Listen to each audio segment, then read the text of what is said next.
Assalamualaikum warahmatullahi wabarakatuh. Salam pengadaan semuanya. Alhamdulillahirrabbilalamin. Kita bisa bertemu lagi dalam channel pengadaan Samsul Ramli. Seperti biasa, untuk mengisi konten hari ini, saya akan membahas beberapa materi yang menurut saya penting untuk dijelaskan. Ini juga di-trigger oleh beberapa pertanyaan yang sering muncul. Salah satu yang sering menjadi diskusi adalah tentang penetapan swaklola. Penetapan swakelola khususnya yang ingin saya bahas hari ini adalah penetapan swakelola 3 dan 4. Tapi tentu tidak bisa secara detail karena akan panjang waktunya, tapi saya hanya ingin membahas satu sektor saja, yaitu perencanaan. Sebelum saya memasuki ke wilayah itu, perlu kawan-kawan ketahui semua, kawan-kawan pengadaan semua ketahui bahwa sekarang di Perpres 16 tahapan swakelola itu terdiri dari 4 tahapan. Kalau dulu hanya 3 tahapan, yaitu perencanaan, pelaksanaan, pengawasan. Sekarang terdiri dari 4 tahapan. Tahapan pertama adalah perencanaan. Tahapan kedua adalah persiapan, tahapan ketiga adalah pelaksanaan, tahapan keempat adalah pengawasan. Kemudian dari 4 bagian tersebut atau 4 tahapan tersebut, ada hal yang paling penting yang harus kita perhatikan dari pembagian tahapan tersebut, yaitu tahapan perencanaan dipisahkan periodenya dengan 3 tahapan yang lain. Jadi perencanaan pengadaan khusus untuk swaklola, termasuk juga perencanaan pengadaan yang lain sebenarnya, tapi karena kita bahas swaklola, perencanaan swaklola itu dilakukan di N-1 atau 1 tahun sebelumnya. Jadi di 1 tahun sebelumnya perencanaan penetapan swaklola itu sudah dilakukan. Sehingga di tahun berkenaan, tahun berjalan, yang diselenggarakan adalah 3 tahapan, persiapan, pelaksanaan, dan pengawasan. Nah, di perencanaan inilah hal kunci yang harus kita perhatikan sama-sama. Jadi, di perencanaan ini untuk swaklola ketiga, tipe 3, swaklola dengan organisasi masyarakatnya itu sudah ditetapkan 1 tahun sebelum tahun anggaran berjalan. Dan lebih tegas lagi, ini ditetapkan sebelum penetapan rencana kerja anggaran atau RKA. Nah, ini sering terlupa untuk diperhatikan oleh kawan-kawan semua. Jadi, penetapan organisasi masyarakatnya, penetapan kelompok masyarakatnya itu dilakukan 1 tahun sebelum anggaran, sebelum atau bersamaan dengan penyusunan rencana kerja anggaran RKA, baik RKA KL atau RKA SKPD. Dari sini ada proses yang harus diperhatikan oleh kawan-kawan semua. Secara umum, proses perencanaan adalah dari mulai PPK mengidentifikasi kebutuhan, kemudian mengidentifikasi barang jasanya, kemudian mengidentifikasi cara pengadaannya. Mengidentifikasi cara pengadaan ada dengan cara swaklola dan atau memilih penyedia sesuai pasal 3 Perpres 16 tahun 2018. Kemudian karena kita berbicara swaklola, kalau ditetapkan swaklola, kita menetapkan swaklola tipe keberapa dulu. Yang kita bicarakan swaklola tipe 3 dan 4. Untuk tipe 3 dan 4 ini, kegiatan itu bisa saja diinisiasi atau di-trigger oleh usulan dari Ormas atau usulan dari Pokmas.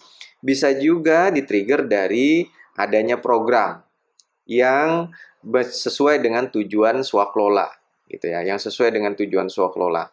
Nah, dari sinilah kemudian apabila berasal dari usulan ormas atau kelompok masyarakat, maka nanti begitu ditetapkan swaklola tipe 3 atau 4, kelompok masyarakat atau ormas ini kemudian ditawarkan lagi, diberikan penawaran berdasarkan proposal mereka. Mereka nawarin proposal 1 tahun sebelumnya, kemudian diperiksa, diteliti, kemudian dianggap sesuai dengan program, kemudian memenuhi syarat untuk dilaksanakan, maka PPK menetapkan swaklola tipe 3 atau tipe 4, kemudian menyampaikan kepada Pokmas atau Ormas pengusul. Jika Ormas dan Pokmas tersebut bersedia untuk melaksanakan, maka kita langsung pada proses penetapan Ormas. Bagaimana kalau Ormas yang tadi menyampaikan proposal tadi, karena mungkin dananya kurang atau tidak sesuai dengan ekspektasi dan seterusnya, kemudian mereka tidak mau melaksanakan. Nah, kalau mereka tidak mau melaksanakan, maka anggaran ini bisa saja dipindahkan kepada kegiatan-kegiatan lain atau dilaksanakan melalui cara yang lain. Gitu. Tapi kalau tetap mau dilakukan, akan dilakukan dengan cara yang sama swakelola tipe 3 atau tipe 4, maka bisa saja khusus untuk tipe 3 dengan organisasi masyarakat bisa saja PPK kemudian melaksanakan sayembara. Kemudian dari hasil sayembara itu ditetapkanlah pemenangnya. Setelah ditetapkan pemenangnya kemudian diadakan MOU, kemudian proposal dan RAB. Jadi proses ini sebelum tahun anggaran. Nah, sehingga kalau kawan-kawan yang di kelurahan harusnya sudah memahami nih.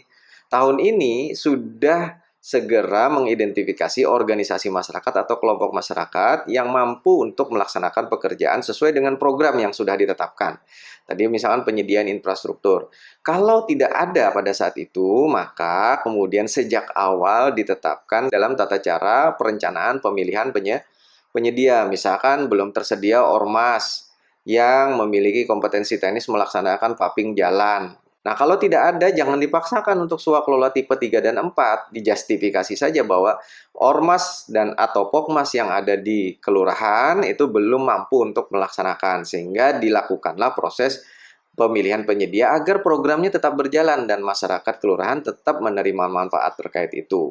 Saya tekankan lagi bahwa proses pemilihan ormas pokmasnya sebelum anggarannya ditetapkan. Sebelum anggarannya ditetapkan, kita baru dapat plafon pagu anggaran. Bisa berasal dari proposal ormas, bisa berasal dari usulan masyarakat, tapi bisa juga dari inisiatif atas penelaahan dari program dan kebijakan daerah yang muncul nanti kemudian menjadi kegiatan. Nah, sehingga dengan seperti ini, proses penetapan swakelola tipe 3 dan 4-nya tidak setelah ditetapkannya DPA, tapi sebelum ditetapkannya DPA.